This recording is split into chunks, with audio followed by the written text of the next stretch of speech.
एक बार की बात है, एक गांव में मसीह नाम का एक गरीब आदमी रहता था। वो दिन रात अपने ख्वाबों में खोया रहता था, लेकिन इसके पास इतने पैसे नहीं थे कि अपने ख्वाब पूरे कर सके। मसीह को हमेशा लगना था कि एक दिन इसकी किस्मत जरूर बदले। एक दिन जब मसीह अपने गांव के पास जंगल से गुजर रहा था, इसे एक पुराना घड़ा नजर आया। जब इसने घड़े को खोला तो इसमें से रोशनी निकली और एक जादूगर सामने आया।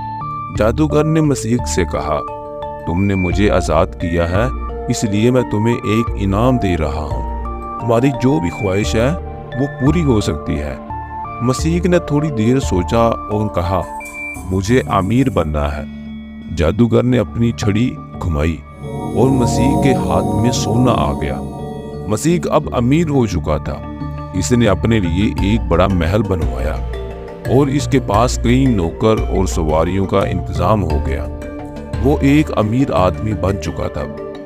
एक दिन राजा की बेटी का गुजर मसीह के महल के पास से हुआ।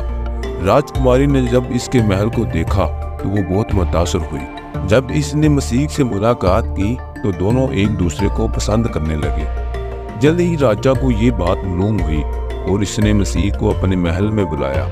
राजा ने मसीह की समझदारी और ताकत को देखा और इससे अपनी बेटी की शादी की पेशकश की। मसीह ने खुशी खुशी राजा की बेटी से शादी कर ली और अब वो न सिर्फ एक अमीर आदमी था बल्कि राजा का दामाद भी बन गया। इसी तरह एक गरीब मसीह अपनी मेहनत और किस्मत की बदल तो हुए अपनी जिंदगी को बदल सका और इसकी जिंदगी राजकुमारी के साथ खुशियों से भर गई।